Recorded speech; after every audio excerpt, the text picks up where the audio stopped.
Inspiratif hidup. Jangan jadikan kegagalan kemarin sebagai penghambat hari ini. Semangat untuk membuat hari esok lebih baik melalui hari ini.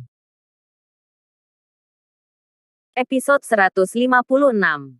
Mempermalukan orang sombong.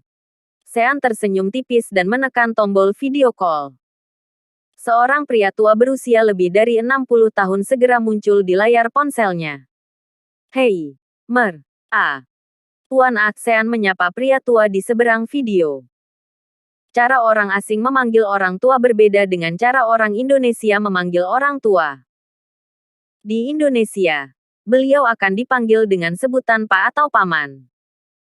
Sementara, di luar negeri akan disebut Tuan atau langsung dipanggil dengan nama tanpa diikuti embel-embel panggilan hormat. A adalah inisial dari nama keluarga pria tua itu. Namanya Arnaud. Tetapi selama ini Sean selalu memanggilnya begitu. Sane. Lama tidak berjumpa. Maaf. Tadi aku tidur dan tidak sempat menjawab video callmu, kata Arnaud dengan ekspresi bersalah. Sean menjawab dengan sopan. Tidak apa-apa. Aku juga menghubungimu terlalu larut hingga mengganggu istirahatmu. Jangan bilang begitu. Kamu tidak tahu betapa aku merindukanmu.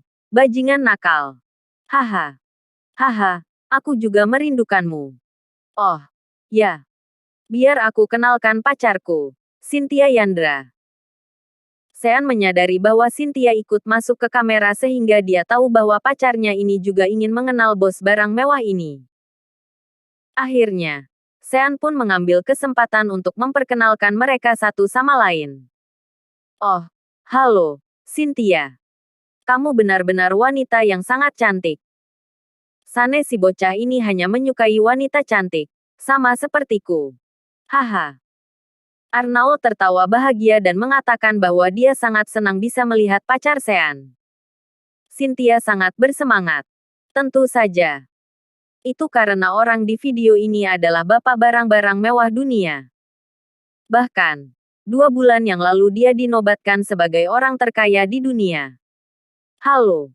Senang bertemu dengan Anda. Ya Tuhan. Saya sangat senang. Saya sudah lama mengidolakan Anda. Cynthia berbicara tanpa arah. Ditambah lagi dengan bahasa Inggrisnya yang tidak terlalu fasih dan membuatnya jadi sedikit gugup. Cecilia dan Goldie tidak bisa melihat layar ponsel Sean karena mereka duduk berhadapan. Saat ini, keduanya saling pandang dengan rasa ingin tahu dan memikirkan hal yang sama. Mungkinkah orang di layar ponsel itu benar-benar bos LV? Aku tetap tidak percaya.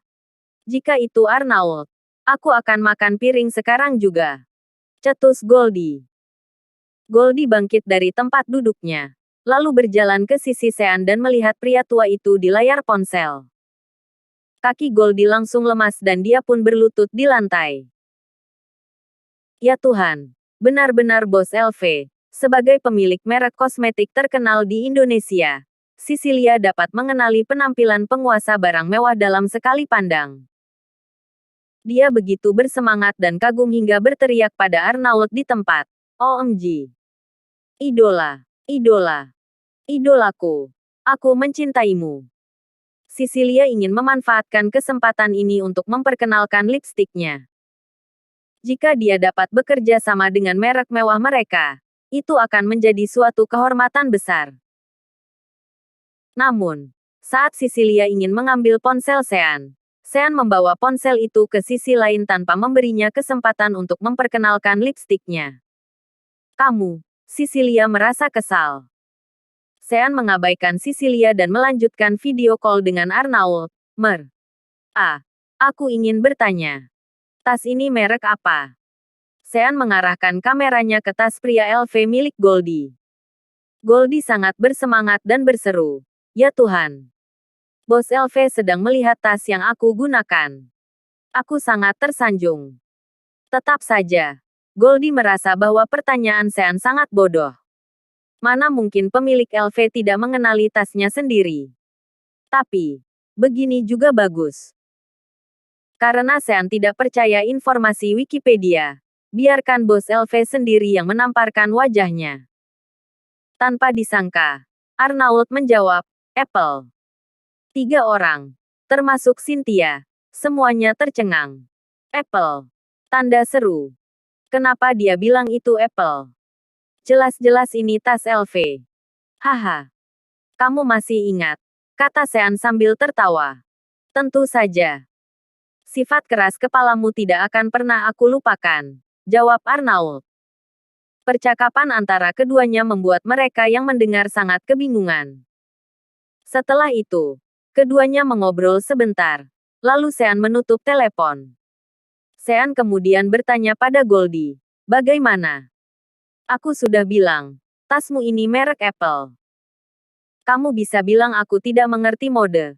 Tapi jangan-jangan menurutmu bos LV juga tidak mengerti. Goldie hampir menangis karena marah. Jelas-jelas dirinya tidak salah. Tas sialan ini memang adalah tas LV. Dia tidak pernah mengira bahwa suatu hari dirinya mengatakan hal yang benar. Namun malah dipermalukan seperti pecundang seperti ini. Bagaimana dia harus merespons? Bos LV sendiri mengatakan bahwa ini adalah Apple. Tidak adil. Keluh Goldie. Memakan hidangan pembuka dengan penuh amarah. Pada saat ini, sikap Cecilia pada Sean benar-benar berubah. Dia tidak kembali ke tempat duduknya untuk makan, tetapi berjongkok di samping Sean dan berkata dengan sangat rendah hati, Sean, Tuan Muda Sean, lihat dirimu. Kamu benar-benar misterius. Ternyata kamu memiliki hubungan dekat dengan penguasa barang mewah. Dia bahkan sudah tidur, tapi balik menghubungimu secara pribadi. Kamu benar-benar dihormati. Sean tidak melihat Cecilia. Dia sudah mengambil pisau dan garpu untuk mulai memakan hidangan pembuka. Cecilia kembali berkata dengan rendah hati, Cynthia bilang kamu ingin bekerja di Banten. Apa kamu bersedia bergabung dengan perusahaan kami? Aku akan memberimu posisi sebagai wapresdir. Kamu dan Cynthia bisa sama-sama menjadi wapresdir perusahaan kami. Pasti akan sangat baik jika kalian berdua saling bekerja sama. Tak lupa, Cecilia menambahkan, tentu saja, aku juga berharap bantuan koneksimu dengan Mer.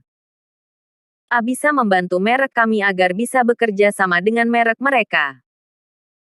Tentu saja Sean tahu apa maksud Cecilia. Jadi dia pun langsung menolaknya. Maaf. Dulu di Jakarta aku adalah pengantar makanan. Kali ini aku datang ke Banten untuk menjadi kurir pengantar paket. Perusahaan kalian tidak cocok untukku. Tapi, Cecilia berdiri di sana dengan canggung. Cynthia bangkit dan meraih lengan Cecilia. Lalu berkata, Sisi, duduk dan makanlah dulu. Bisakah kita membicarakan masalah ini nanti? Cecilia tersenyum dan berkata, Oke. Lagi pula, Cynthia, kamu wapresdir kami dan Sean pacarmu. Jadi aku pasti tidak akan mengabaikanmu. Kerja sama dengan LV ke depannya. Aku serahkan padamu. Haha.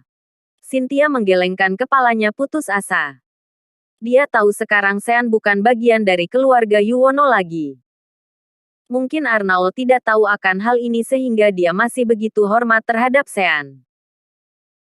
Namun, bagaimanapun juga, selanjutnya Cynthia akan didedikasikan waktunya untuk perusahaan Cecilia Cosmetics.